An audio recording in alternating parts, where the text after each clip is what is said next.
Baik teman-teman, Assalamualaikum warahmatullahi wabarakatuh. Perkenalkan, nama saya Asep Herul Gani, saya seorang psikolog. Uh, Insya Allah kita tanggal 22 Desember 2024 sekitar pukul 19.30,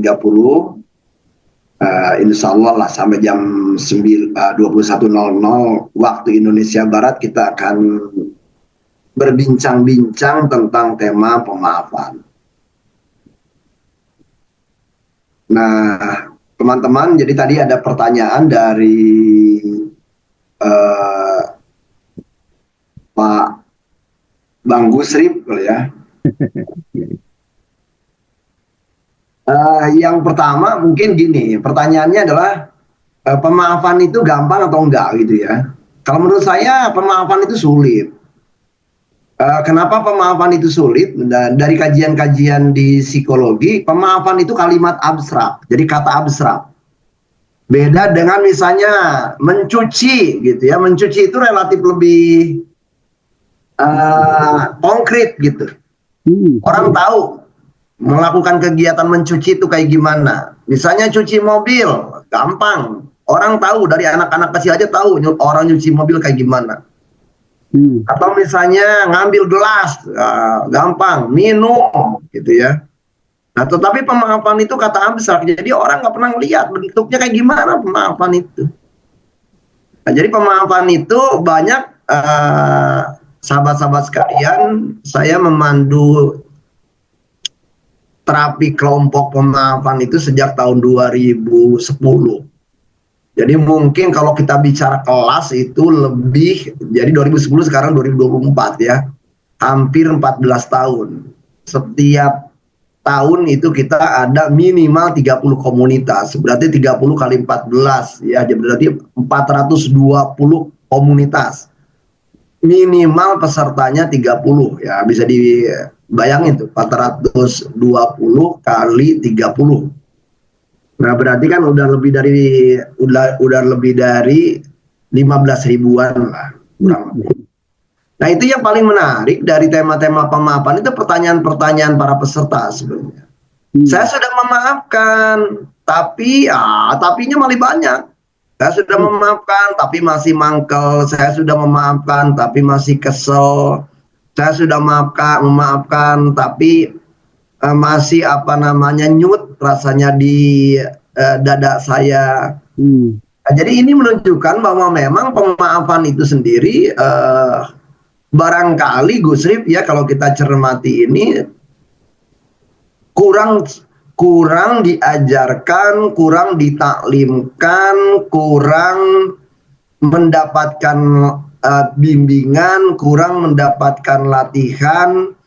Nah, karena itu sangat wajar kalau di dalam kajian-kajian tasawuf, yang namanya pemaafan itu bagian dari nafs yang tertinggi itu, ya. Nah, jadi artinya orang barangkali wajar gitu, misalnya kedudukan nafs yang relatif tinggi itu, pemaafan itu.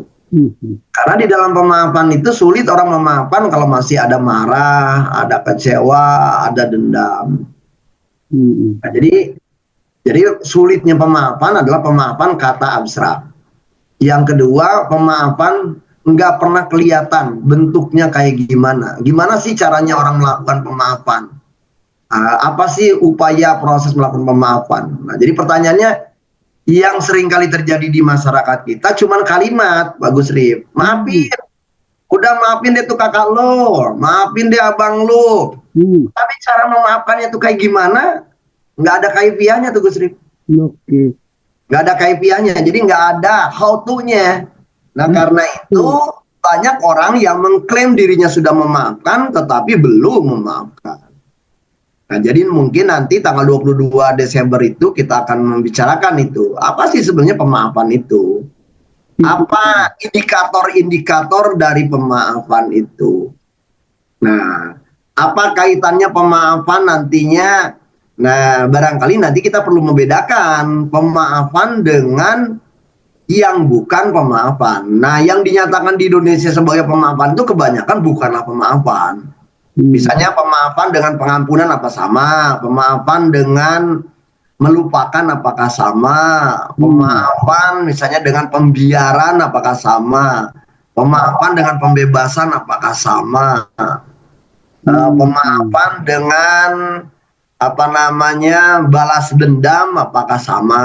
Pemaafan dengan eh, melakukan pembenaran atas perilaku seseorang apakah sama? Nah, jadi barangkali kita perlu membedakan dulu tuh dengan ragam konsep. Nah, sehingga pemaafan itu dipahami dengan benar.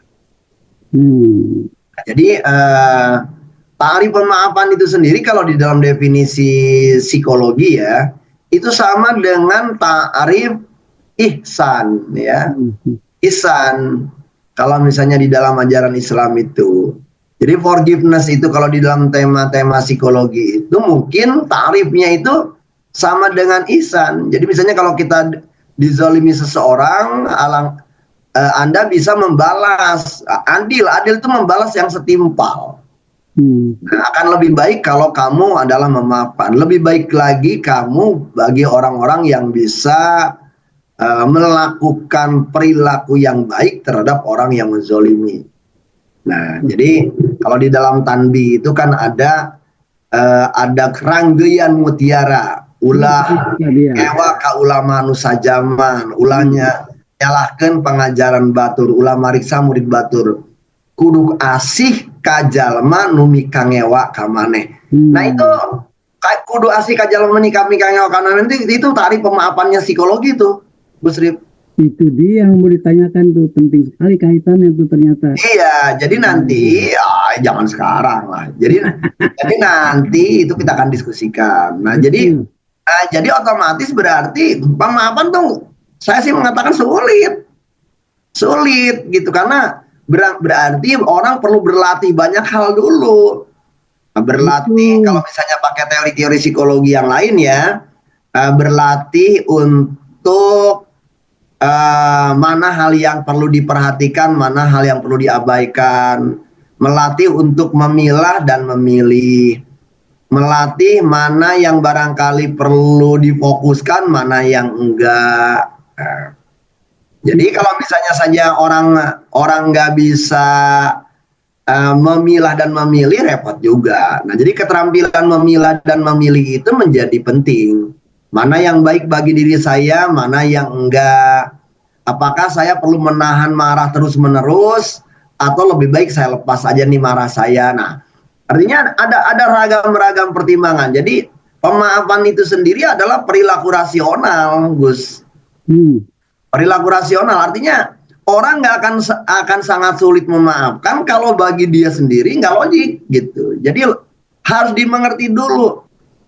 Nah, karena untuk melakukan pemaafan itu orang harus ngambil sebuah keputusan apakah saya akan memaafkan atau tidak. Nah, jadi berarti kan ragam perilaku itu di dalam pemaafan. Nah, hal yang menjadi menarik kalau ta'rif di dalam definisi di dalam psikologi itu sederhananya pemaafan itu adalah sebuah perilaku yang berlandaskan ya prinsip welas asih ya, sehingga saat kita mengalami kezoliman dari seseorang, kita memutuskan untuk mengabaikan perilaku balas dendam dan kita berespon terhadap orang-orang yang melakukan kezoliman dengan respon welas asih. Itu Gus Rip. Asik banget deh, bener. Nah, jadi Gus Rip misalnya nih, Gus Rip aneh, anggap aja nih, aneh pernah jolim sama Gus Rip nih. Nah, jadi Gus Rip dinyatakan memaafkan kalau misalnya Gus Rip mau berbuat baik sama aneh. Aneh sakit misalnya nih, aneh kan pernah jolim sama antum. Nah, kalau antum diajak tuh sama Ustadz Andika, kita nengok Kang Asep yuk, ngapain? Itu berarti belum memaafkan. Karena indikator memaafkan itu tadi ada perbuatan belas kasih. Kita doain ya Kang Asep, modar dia tuh orang. Nah, itu boro-boro seperti itu. Nah, jadi ada satu peristiwa yang cukup menarik saya rasa di dalam tema pemaafan itu ada salah satu ayat Quran yang turun asbabun nuzulnya itu akibat waktu itu ada fitnah kepada Siti Aisyah. Nah, Abu Bakar itu seringkali ngebantu, ada saudaranya gitu yang doif gitu ya, yang duafa. Nah, seringkali dibantu. Nah, tapi orang ini malah ikut-ikutan tuh dalam fitnah Aisyah itu. Terbersit gitu ya, kesal juga lah Abu Bakar nih, terbersit gitu. Lu biasanya gua bantu, apa namanya, lu bener-bener nggak tahu diri, malah apa namanya sama-sama jelek-jelekin anak gua. Kira-kira begitu nih kalau pakai bahasa Betawi. Maka berencanalah yang namanya Abu Bakar itu untuk menghentikan yang biasanya selalu ada donasi rutin kepada orang itu. Itu turun ayat, ditegur Abu Bakar gitu. Nah, jadi artinya adalah kalau kita pernah berbuat baik sama seseorang, jangan perbuatan baik kita tuh berhenti gara-gara orang itu jahat sama kita. Ya. Nah, jadi artinya memang nggak mudah memaafkan itu gitu, Gus Rip. Ya. Nggak mudah. Jadi artinya berarti kalau kita lihat kalau kita melihatnya dari sakit hati agak susah. Maka yang paling mudah adalah mari kita belajar berbuat baik terus. Mau orang itu baik, mau orang itu buruk, berbuat baik aja terus, gitu. Sehingga kita terbiasa berbuat baik. Nah, jadi kalau misalnya kita mau melatih pemaafan itu, terbiasa aja berbuat baik aja. Peduli amat orang itu mau baik sama kita, mau kagak, yang penting gua mah belajar berbuat baik. Nah, karena itu, jadi yang perlu dilatihkannya itu yang memang berbuat baik itu, gitu. Karena tadi indikator dari pemaafan pun bahwa terlepas apapun kelakuan buruk orang, saya tetap berbuat baik kepada orang itu. Nah, jadi ini yang barangkali menjadi sebuah tantangan. Jadi sangat dipahami kalau misalnya pemaafan itu ya itu adalah berada di dalam relatif makom atau level tertinggi itu dari perilaku manusia di dalam bertasawuf gitu. Iya. Karena memang susah, Pak.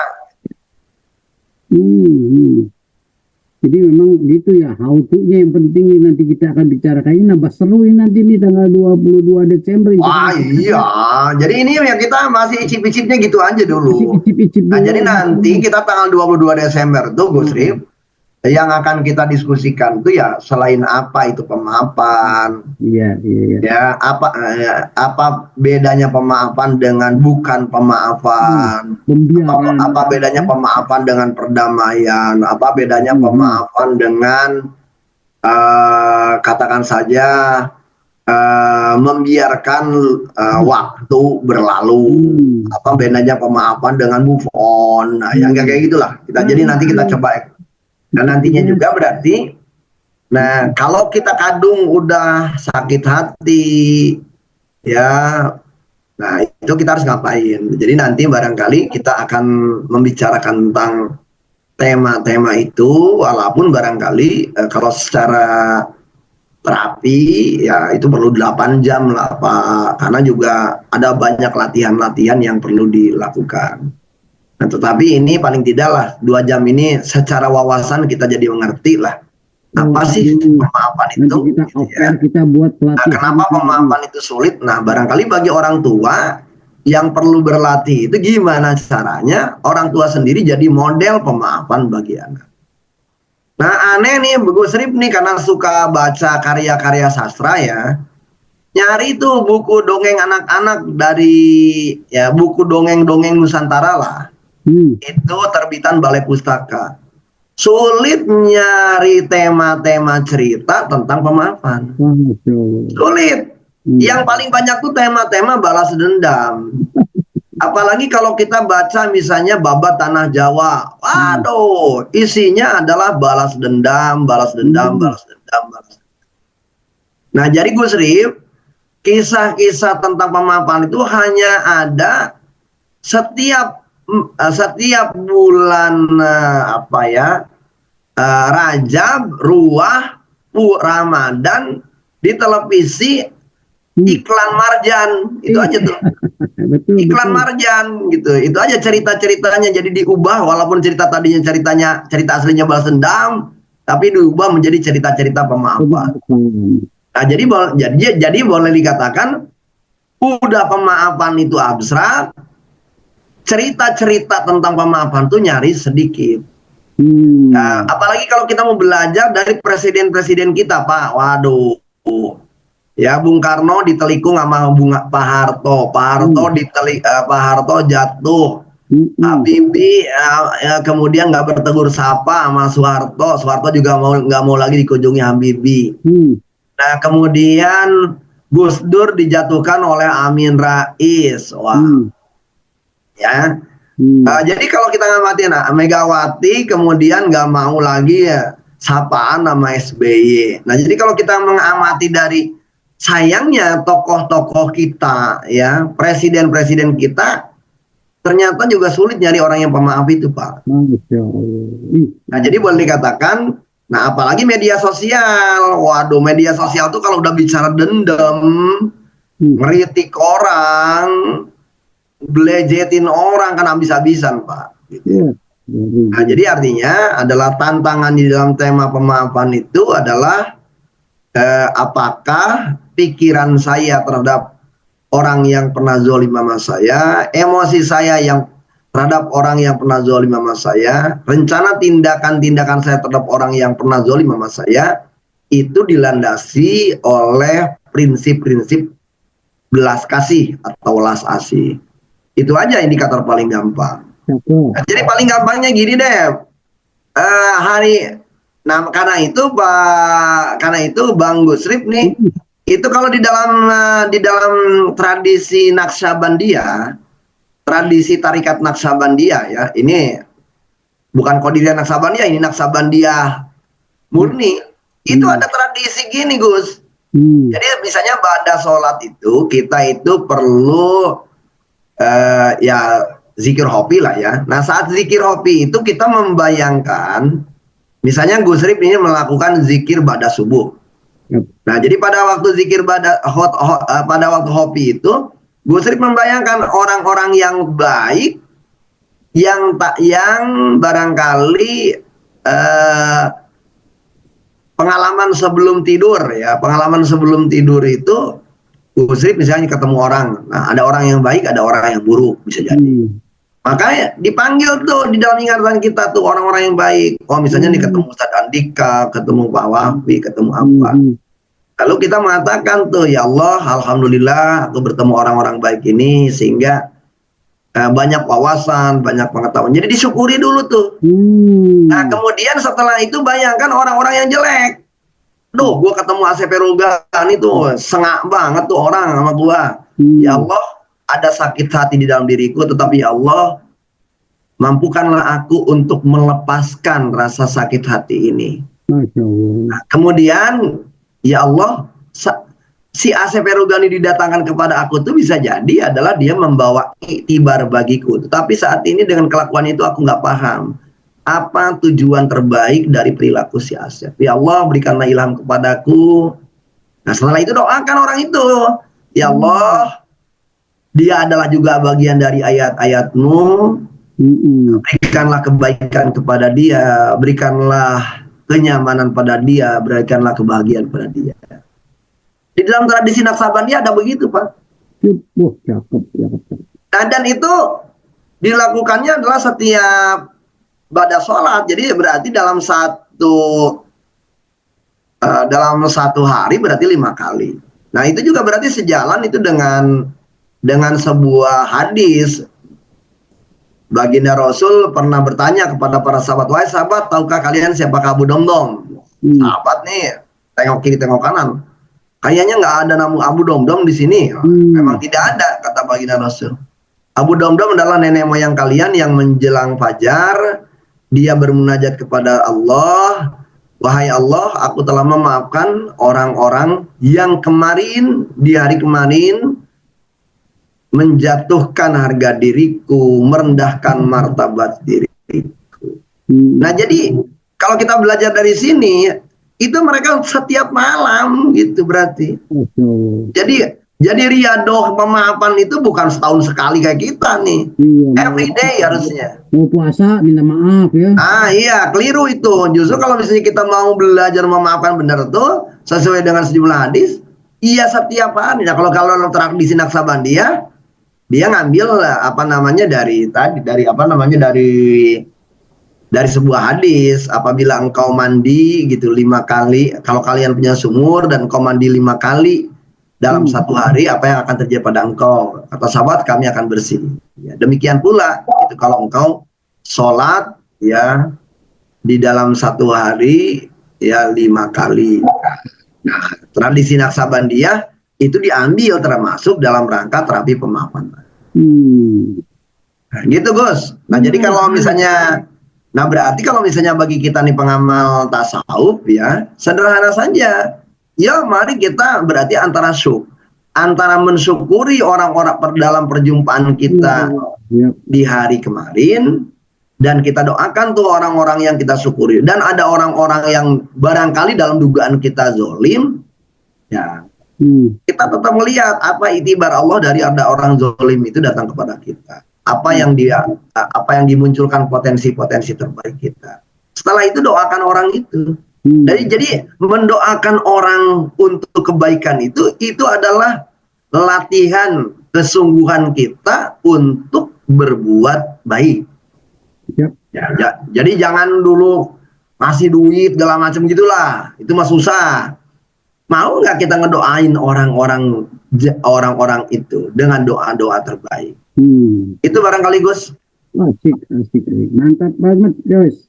Mantap juga. Jadi ini memang keseharian kita dianggapnya sepele kalau kita nggak memaknai dulu, tidak menggali, jadi dianggap sepele dan sebagainya. Padahal ini ada keterkaitan dengan kelulusan karir kita, kayak apa jodoh, rezeki atau segala macam ini. Oh betul. Kompleks kan ya, penting ya. Iya. Jadi orang-orang yang tidak pemaaf itu kan berarti kan, mohon maaf, dia stuck, Gus. Jadi kalau misalnya nih ini garis gitu ya, ini garis nih, ya, ini dari kiri ke kanan gitu ya, dari persepsi peserta kan ini kiri ke kanan. Nah ini kalau orang tidak pemaaf, dia stuck dia. Jadi dia stuck, artinya dia hidupnya di masa lalu. Dia hidup di dalam berpikiran masa lalu, pengalaman masa lalu, emosi masa lalu. Nah, jadi orang yang seperti itu tidak memenuhi kaidah bahagia juga otomatis, orang yang tidak pemaaf itu. Karena definisi bahagia menurut Martin Seligman sederhana saja. Orang yang bahagia adalah orang yang mampu menikmati masa kini, puas terhadap masa lalu, dan semangat menghadapi masa depan. Nah, jadi kalau orang-orang yang tidak pemaaf kan ngungkit-ngungkit mulu, Gus. Iya kan? Ngungkit-ngungkit mulu tuh pengalaman-pengalaman masa lalu. Kayaknya nggak ada bagus-bagusnya aja tuh dari seseorang, dari apapun. Nah, itu berarti kan orang yang seperti itu berarti tidak memenuhi kaidah tadi tuh. Dia tidak puas berarti terhadap masa lalu. Dan orang-orang yang tidak pemaaf tidak mampu menikmati masa kini, karena masa kini pun cuma dipandang sama dengan masa lalu. Masih tetap aja dia ngomongin gitu tema-tema lama. Nah, kemudian juga orang-orang seperti ini juga membatasi diri juga terhadap masa depan, karena ada kekhawatiran, ada ketakutan, ada kecemasan. Nah, kira-kira begitu, Gus. Nah, jadi kalau kita lihat, karena itu kalau kita bicara di dalam Ranggeyan Mutiara itu ya tadi kudu asih kajalman numi kangewa kamane. Itu pemaafan. Dari semalam tuh pengen nanya itu nanti, tapi kayaknya ini baru clickbait ya, ini baru dikit-dikit aja. Jadi itu kaitannya dengan Ranggeyan Mutiara, cintailah orang membencimu, jangan berubah sikap kalau dikritik. Jadi ini yang nanti mungkin insya Allah tanggal 22 Desember ya, nah, kita tuntaskan ya, Kang Asep ya. Insya Allah, Gus. Nah, jadi barangkali teman-teman, nanti Gus Rif, kalau perlu dibuatin WA grup aja Gus Rif. Jadi kalau memungkinkan dibuat begitu aja. Jadi para peserta yang tertarik silakan masuk ke WA Group. Nah, nanti saya kirimkan beberapa tugas-tugas sehingga mereka bisa mempunyai pemahaman. Sebelum acara ya? Iya. Ya. Biar agak ilmiah dikit lah gitu kan, ada latihannya gitu. Nah, maksud saya juga begitu. Jadi kemungkinan kan yang penting tuh how to-nya. Jadi maknai semua intisari dari sebenarnya apa itu pemaafan, konsepnya bla bla bla, tema-temanya apa, how to-nya ini yang kita perlu. Nanti Kang Asep mungkin bisa juga memberikan pembinaan langsung, bimbingan langsung untuk itu ya. Mungkin kita betul bos. Bisa saja nanti kita buat off air dan sebagainya, karena konsep forgiveness therapy ini saya ikutin dari Kang Asep. Bisa aja nanti kita kerjasama.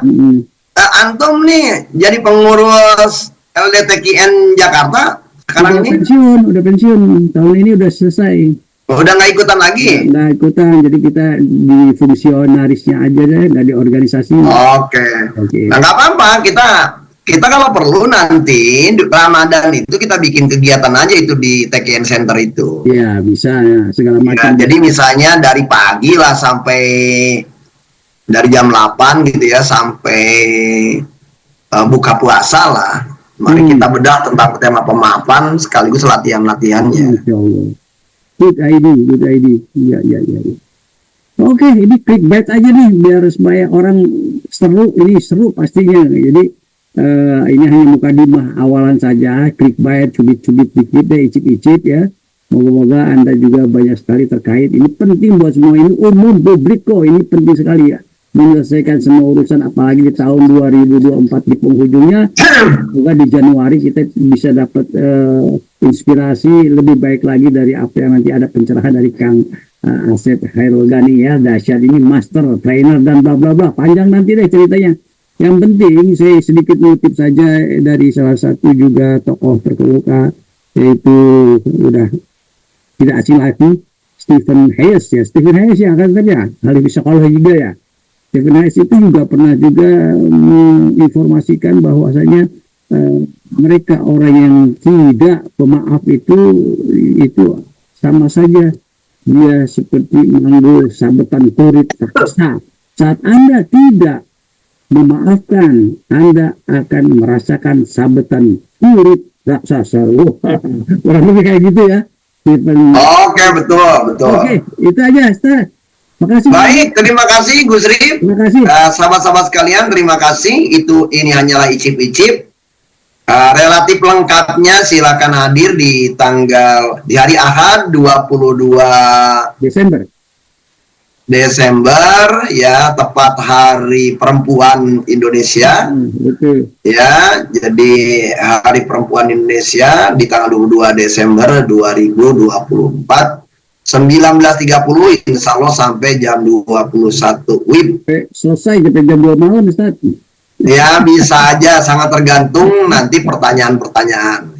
Nanti dari sana kita kembangkan lagi jadi apa. Yang penting saya sendiri sudah jadi testimoni 2 kali ikut terapi dari Kang Asep ini di tahun 2010, kalau nggak salah 2010-2007 lah ya. Itu ikut 2 kali di beberapa pernah ikut dan memang terasa dengan istri. Jadi kita bisa saling mengisi dan ini konsep dengan prakteknya, how to-nya itu memang sangat memberikan support ke kita juga. Jadinya kita tahu mau kelemahan-kelemahan kita, kekurangan-kekurangan kita jelas clear. Jadi ini adalah fakta adanya apa-apa yang akan diberi oleh Kang Asep. Jangan sampai kita tinggalkan atau abaikan, lupain apalagi. Tune in aja di hari Ahad malam Senin di Majelis Zikir Saung Elok Permata Indah Bekasi Saiti ya. Terima kasih Kang Asep. Wassalamualaikum warahmatullahi wabarakatuh. Waalaikumsalam warahmatullahi wabarakatuh. Insya Allah kita berjumpa tanggal 22. Semoga kita semuanya diberikan kesehatan, kedamaian, dan kebahagiaan. Amin, amin ya robbal alamin. Iya. Satu nuhun ya, udah kita. Sami Pak. Siap. Nanti kita kontak-kontak aja. Amin. Ya, salam.